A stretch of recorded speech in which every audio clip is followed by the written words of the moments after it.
Can the Baltimore Ravens get revenge on the Miami Dolphins for what happened in Week 10 of the 2021 season? We talk about that and more with a very special guest next here on Locked On Ravens. You are Locked On Ravens, your daily Baltimore Ravens podcast, part of the Locked On Podcast Network, your team every day.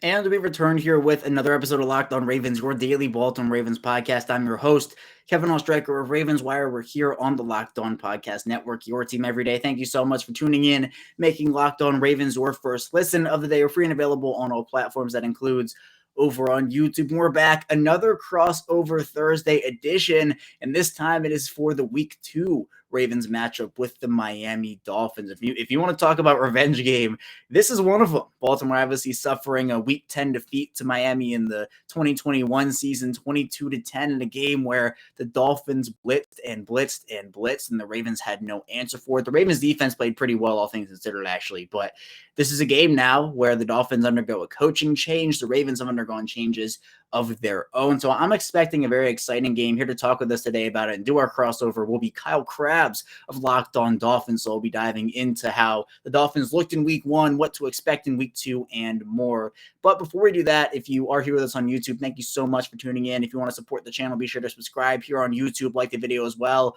We put out daily Ravens content 5 days per week. So if you do want Ravens analysis, updates, news, and more, be sure to subscribe and follow along. In audio form, it's the same show in both audio and video. Thank you for tuning in here today. Be sure to follow us, Apple Podcasts, Google Podcasts, Spotify, anywhere you get your podcasts. We have you covered. Be sure to follow me on Twitter as well at ChaosSharker34 and the Locked On Ravens account at Locked On Ravens. So let's now dive into our crossover Thursday here with Kyle Krabs of Locked On Dolphins. Welcome into a crossover edition of both Locked On Ravens and Locked On Dolphins. Kevin Oestreicher here of Locked On Ravens with Kyle Krabs of Locked On Dolphins. Thank you so much for tuning in here today, making both Locked On Ravens and Locked On Dolphins your first listen of the day. Are free and available on all platforms. That includes over on YouTube. And today's episode of both Locked On Ravens and Locked On Dolphins is brought to you by Prize Picks. Prize Picks is daily fantasy made easy. Pick 2 to 5 players, and if they score more or less in their Prize Picks projection, you can win up to 10 times your money on your entry. First-time users can receive 100% instant deposit match up to $100 for promo code Locked On. That's PrizePicks.com, promo code Locked On. And Kyle, I have to say, this is probably one of the better matchups of Week 2 here. We have the 1-0 Ravens going up against the 1-0 Dolphins. And I know for Baltimore, a big storyline is just how that game went last year. A Week 11 matchup between the Ravens and Dolphins that I think really just stunned a lot of people in talking about just a midseason. You have the Dolphins coming into this game at 2-7. The Ravens came in at 6-2. The Dolphins, they left no stone unturned with that blitzing style defense. They suffocated Lamar Jackson in that offense. Here in Baltimore, a lot of the storylines are, can the Ravens not get the better of this Dolphins team? Yeah, and what's really interesting about that too is, you look at how the season unfolded for the Ravens last year coming off of that game, and then for Miami, like defensively, they were giving up 30 points a game through the first 8 games of the season in the 1-7 start. And then they had the Houston game, and then they play Baltimore in a span of 5 days. And then the team gets to the end of the season and they move on from Brian Flores. And one of the big talking points all offseason was, well, was Brian Flores responsible for doing more in the midst of this change, in which the Baltimore game was really the one that kind of ignited the fire in the defense, or not? And we got a little taste of Miami playing against the New England Patriots in Week 1. And it certainly was not that same blitz zero empty backfield as far as everybody's just one-on-one and we're going to get home before you can get the ball out type of approach. So I'm really fascinated to see how much they go back into that for this game as well, because it was such you very rarely see a team stay so firm in a single dynamic of playing one side of the ball or the other and have success with it for 60 minutes the way Miami did last year. Yeah, and I know when talking about that Week 10 game, I think I said Week 11 earlier. It was November 11th, Week 10. I got those crisscross a little bit. But when talking about that game, I mean, the Ravens defense played super well throughout the entire contest. It was really the Dolphins sending all those looks, all those blitzes, and the Ravens having no answer for it. I mean, Lamar Jackson in the game, he finished 26 of 43, 238 yards, 1 touchdown, 1 interception. The Ravens as a whole averaged 4.1 yards per carry on the ground. But I think how in this game in particular, week 2 of 2022, a big storyline for Baltimore is how is this running game going to respond? Because if you saw the Ravens play in 2019 and in 2020, it was a domination on the ground. The Ravens, that historic 2019 offense with Lamar Jackson winning his MVP.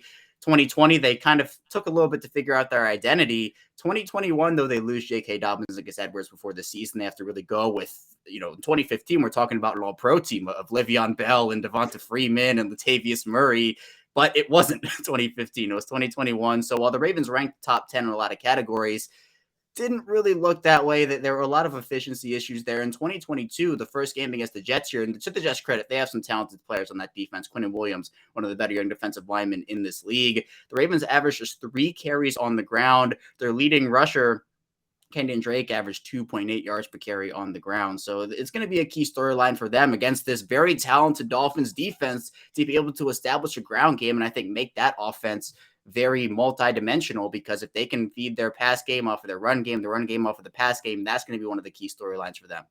Yeah, Kevin, the follow-up that I have to that, and I definitely wanted to ask you about the Ravens rushing game, and obviously Lamar Jackson kind of historically has not been super involved in the run game in the opening game of the season, but I was surprised to just look at the tight end room, and you mentioned that 2019 season, and what made that part of what made that offense so special was those 3 tight ends that they had. One of those guys being Nick Boyle, and I know Nick Boyle, his availability in week 1. I'd just love to hear from you on Nick Boyle, obviously coming back off a catastrophic knee injury, kind of showed up at the end of last season, but really wasn't the player that he had been before. Like, how big of an impact can he potentially play in this game, or is he still kind of climbing back from off-season injuries or recovering from the catastrophic knee injury that he had previously suffered? Yeah, the injury to Nick Boyle was pretty catastrophic. You go back to that 2020 season, and it was very, very bad, and was kind of recovering for the entirety of the 2021 year. Did end up coming back, but was on and off. He was on the field, then he would miss a couple games, and he'd come back on. I think this was maybe a situation of just maybe surface. Maybe the weather was a factor in this. They want to be super cautious with their guys after what they went through last year. Just the absolute litany of injuries with guys like Edwards and Dobbins and Ronnie Stanley and Marcus Peters. They want to make sure that they don't rush players back. I mean, not that they rushed Ronnie Stanley back last year, but I think Stanley came back a bit too early last season, started in that week 1 game against the Raiders, and it didn't help the Ravens for him to be out there. It didn't help Stanley to be out there. His performance wasn't great. He ends up opting for a second ankle surgery. He's played 1 game in the past 1.5 years here. So I think for Boyle, they want to leave no stone unturned. And I think with the depth that they have at tight end, Nick Boyle is a huge part of the run game. I mean, he opens up a lot with what they do and his ability to move all over the field and just really be a blocker in this offense. And to his credit, he's established himself. I'm not going to say he's Mark Andrews in terms of pass catching ability, but he has turned into a serviceable pass catcher as well. So I think from a tight end perspective, you could lean a bit more on Mark Andrews and Isaiah Likely, even Josh Oliver there as well. So I think it's really interesting. But Kyle, I do have a question about Tua Tagovailoa and just how he looked to you in the opening game. He was obviously a very big win for the Dolphins in week 1 against New England. But what were your overall takeaways from Tua's performance? Yeah, as I watched Tua in the first game of playing in a new offensive system, and one that, quite frankly, showcased more options in the passing game, more schemed quick throws. Obviously, the explosiveness and the speed that they have in the skill positions really stands out, and kind of helped to inflate the raw passing yardage production.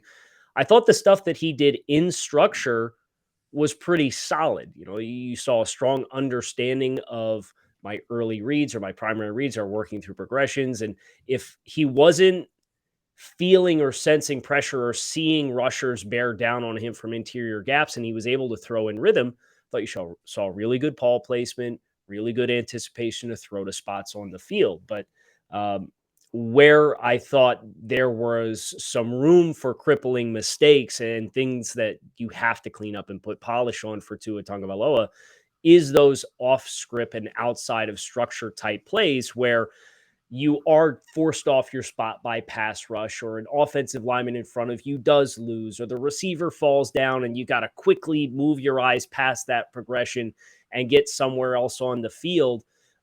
Those are the areas for Tua where he's making the decision when he's in the grasp of defenders to try to throw the ball away, and you're opening yourself up for disaster if you lose grip on the football. And you know, that it's a nice change of pace from what it was last year, where the structure was so bad that like you didn't even see the wins in structure. It's just, okay, we're going to call RPOs like 60% of the time and let him make a binary decision to either give the ball or throw to the flat or throw the slant. And really that's what the offense boiled down to for the vast majority of the year last year, where now you're seeing an offensive structure that has a purpose behind why they do things and gives him more options. And he was better in that regard. But now it's okay. You have to be willing to fight for another down. You got to understand taking the sack sometimes is an okay thing. Sometimes throwing the ball away and just getting to third and long. You've got enough explosiveness now where you can live with third and long. You're probably going to have to throw an in rhythm pass, and it's not going to be super easy. And nobody wants to live on 3rd and 8 plus. But letting yourself hold the ball to try to make a play and make a guy miss, and then you're getting tackled. And it's like, oh, well, I can't take the sack. And you just kind of throw it out there. Those plays have to go away because if they don't, eventually you will lose the grip on the ball and you will have a turnover and you will set the other team up for having a sudden shift in play, and they to potentially take a shot, and the momentum of the entire game can turn on its head. So I was pleasantly surprised how well I thought he played on the in structure plays. And now it's up to the coaching staff to make sure, hey, let's keep it in structure as much as possible. Yeah, and there's a lot that goes into it as well. And I think having some talented wide receivers over there for Tua is one of those big factors in just how successful this offense can be. I mean, we talk over here in Baltimore about how electric Lamar Jackson can be, but the electric duo over there with Tyreek Hill and Jalen Waddle, I mean, how'd you like what they were able to do? Because with those two on the field, it's hard to stop. Yeah, that's the selling point of what this offense is supposed to look like. And you see it with both of those guys, and how the offensive structure worked, where they're running Tyreek Hill in jet motion, then asking him to run routes that hit 18 to 20 yards of depth, where he's running deep digs or he's running comebacks. And that's really unique. And to have that kind of speed with plus Jalen Waddle running routes, and one of them's tearing across the middle of the field, or one of them's pressing vertically, and the other one's running a hard angled route that complements that to the same side of the field. You saw against New England, pretty content to play zone and say, hey, we don't have the athletes to match here. And I certainly think there's going to be some good matchup opportunities with Marlon Humphrey in this football game.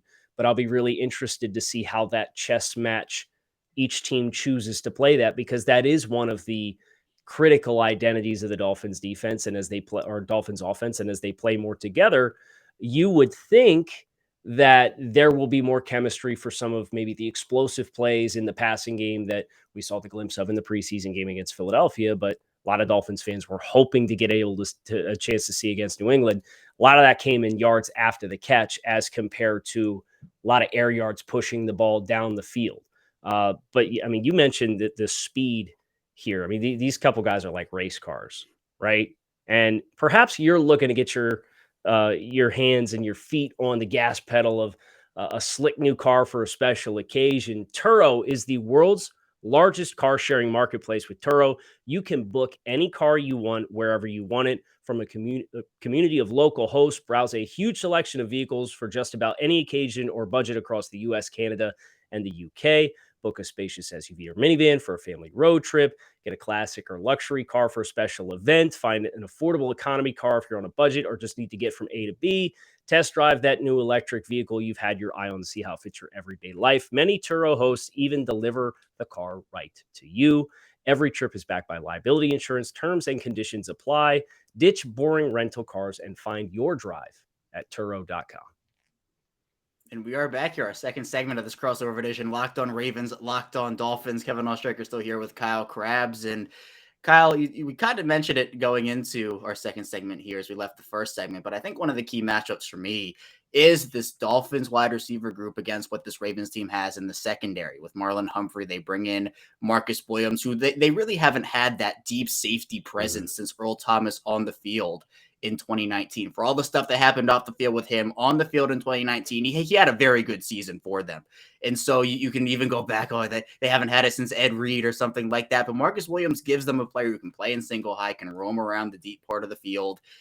Pairing that with Kyle Hamilton, you have Chuck Clark in there as well, who had a phenomenal game against the Jets.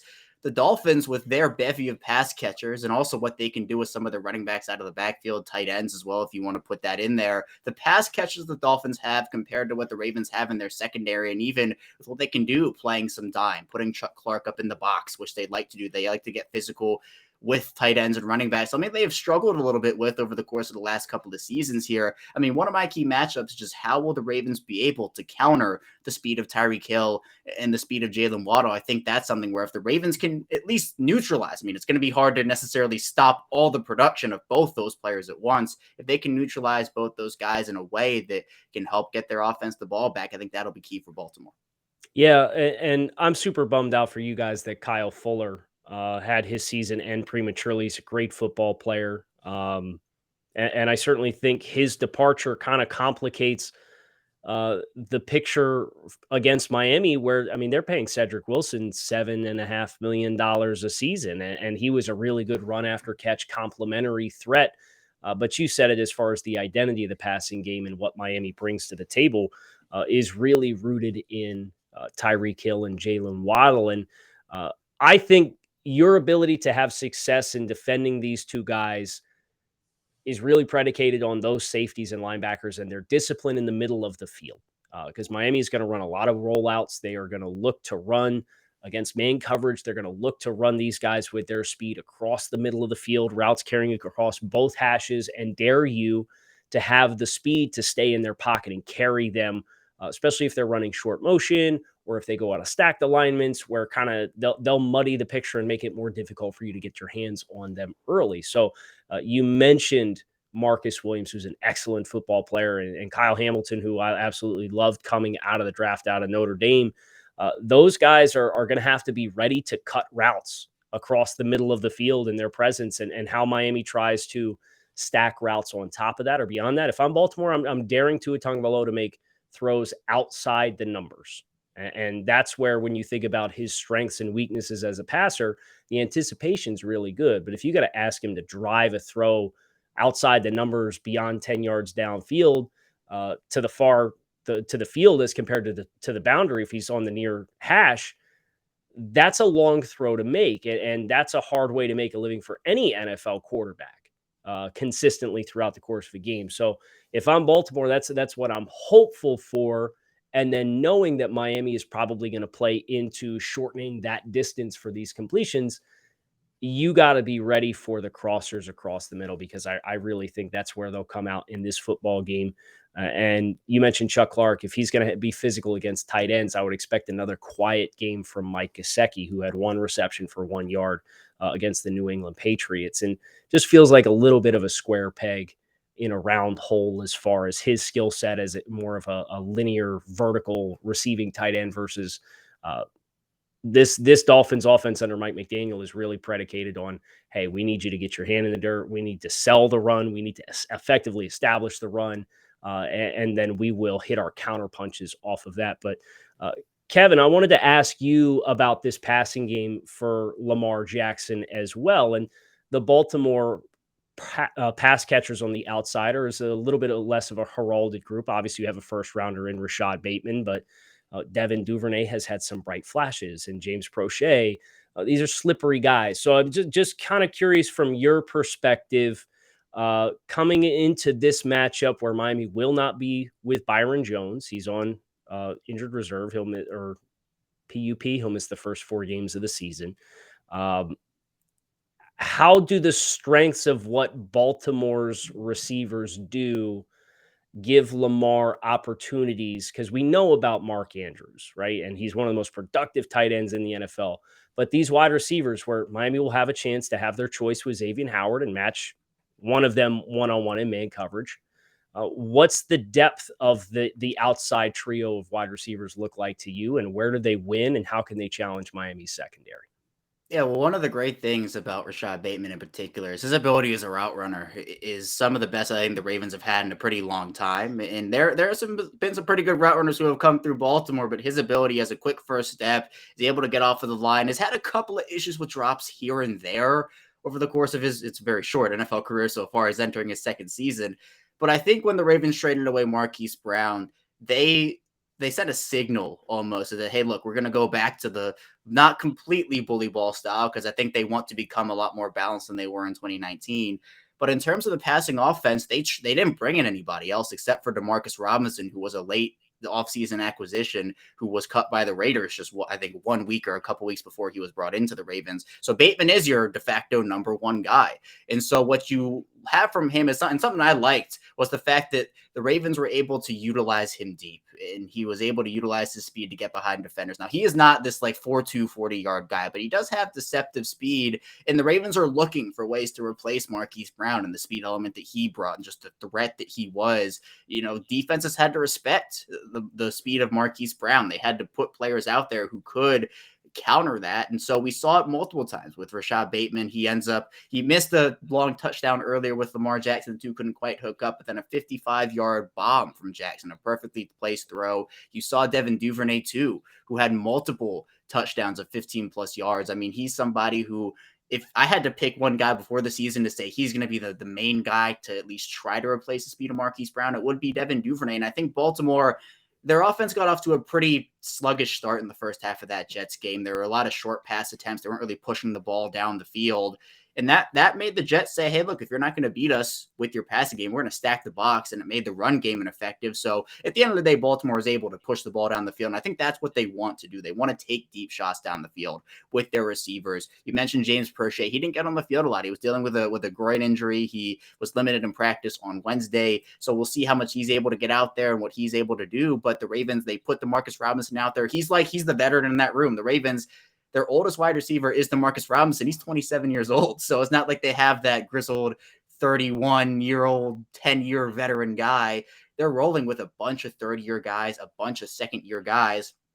And look, going up against the secondary that has Xavier Howard and Javon Holland, who has been incredible over his time in Miami, the Dolphins have so many pieces that the Ravens have to account for that you're right. I mean, look, everybody knows what Mark Andrews is. This offense, I think, when you're talking about a number one pass catcher, it is Mark Andrews. But a number one receiver, it is Rashad Bateman. If you take away Bateman's 55-yard touchdown, he finished that Jets game with one reception for 4 yards. I think him and Sauce Gardner matched up well for the entire game.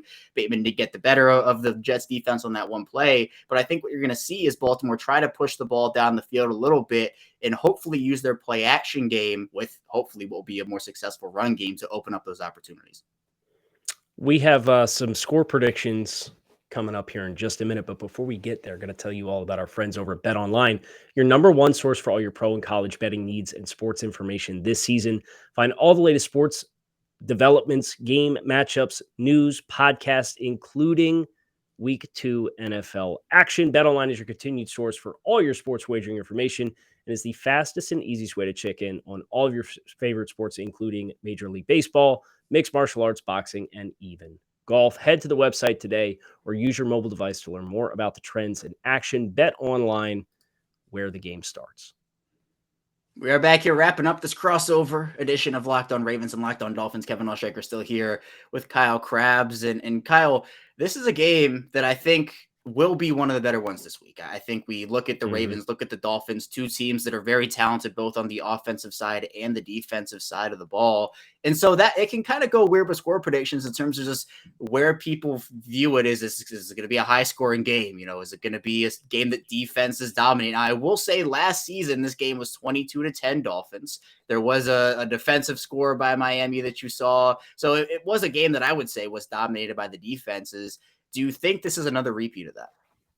Yeah, I look at the talent that's available for both defenses in the front, and I think that's a pretty good advantage for both sides of the ball. I know having Ronnie Stanley back is helpful for Baltimore in this matchup, and Teron Armstead is apparently status up in the air. I'd be very surprised. I know he gets a lot of veteran maintenance days. Miami's pretty dialed in on their guys that do and don't need practice to try to reduce the wear and tear and hopefully keep them ready to play. But if those two left tackles play in this game, I think it gives you some opportunities to have some really strong wins. But I do ultimately think the defensive talent for both teams holds a nice edge over both offenses, and it's who wins the turnover battle, who can create the most explosive plays. And you talked about, Baltimore looking to take shots down the field with play action passing. Miami probably going to be a little bit more dependent on misdirection and the actual explosive speed that they have on the outside. So I think the pathway to success for both teams really does lie in on the line of scrimmage. And I think both defenses have that opportunity. And who's going to make a couple plays? I think this is one of those games where you're going to see 2 or 3 bounces of the ball is going to dictate who ends up coming out of this game with a victory. I think it's going to be pretty closely contested. I agree with you. And I think for both sides, it's a matter of how do they respond to the areas where I think both teams might be looking to capitalize on. I know Miami, with the ability that they showed in last year's game to blitz Lamar Jackson, to blitz this offense and really cause some trouble. I mean, if you're an offense and you're seeing all these guys up at the line and everybody's coming, part of the reason, or part of the way that you can counter that is with the short passing game.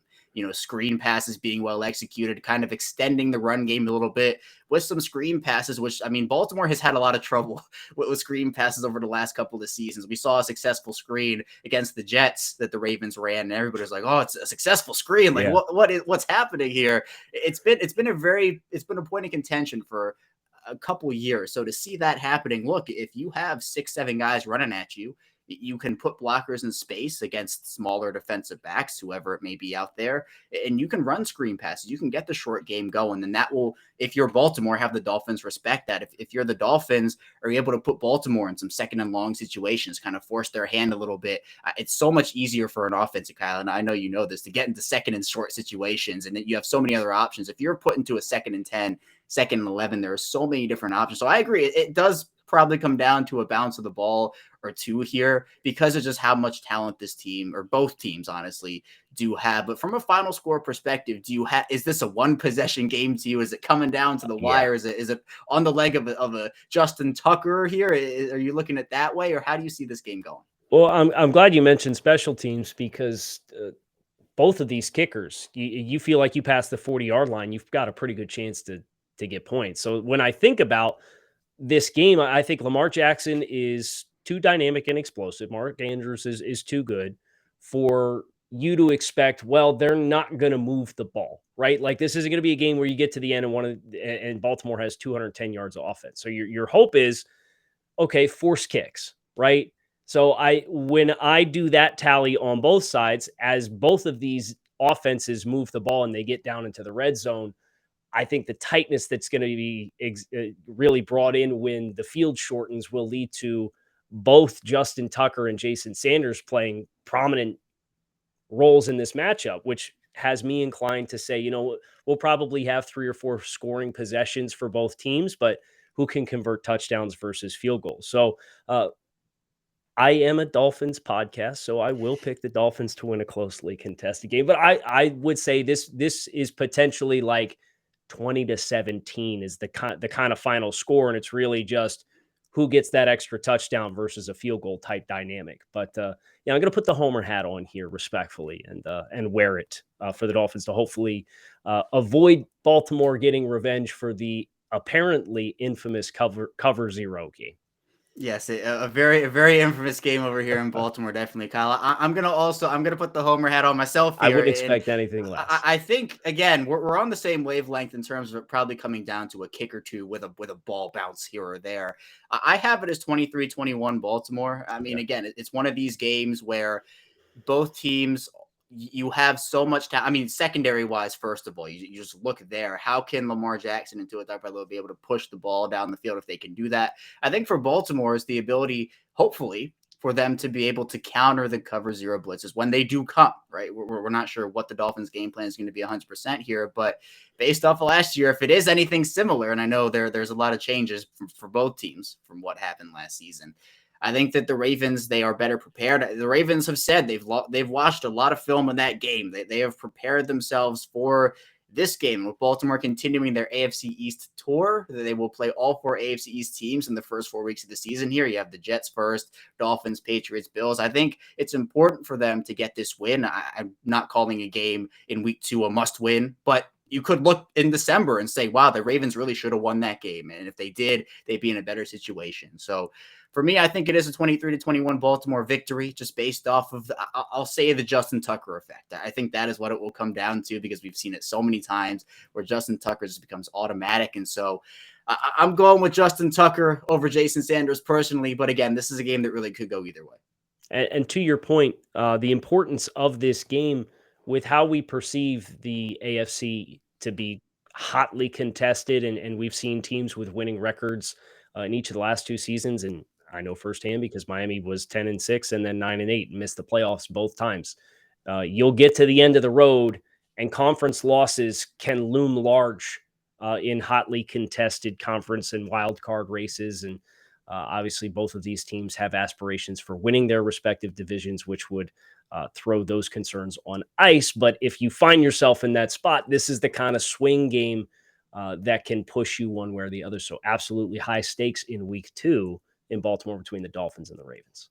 Yeah, and I think for a game like this, it could come down to maybe Baltimore and Miami for a wild card spot, or seeding wise, if Baltimore's leading the AFC North or Miami's in contention for the AFC East title. Those conference losses, and you mentioned it, Kyle, just how many moves were made this offseason. I mean, the Dolphins, one of those players in the AFC who made a move for Tyreek Hill, and also just, I think, reshaped a roster that already had a ton of talent on it. Wasn't complete teardown, obviously, but they made moves to make sure that they were in contention in a talented AFC. I mean, if you want to talk about AFC West in particular, you could have 4 playoff teams from that division alone. So I think games like this are super important overall. But I think regardless of who does win and who does lose, both teams will be in pretty good shape because of just the talent they have overall. But that's all we have for you here today on Locked On Ravens and Locked On Dolphins. Kyle, thank you so much for joining me here. It was a blast. And regardless of what happens, I think we're in store for a pretty good game here.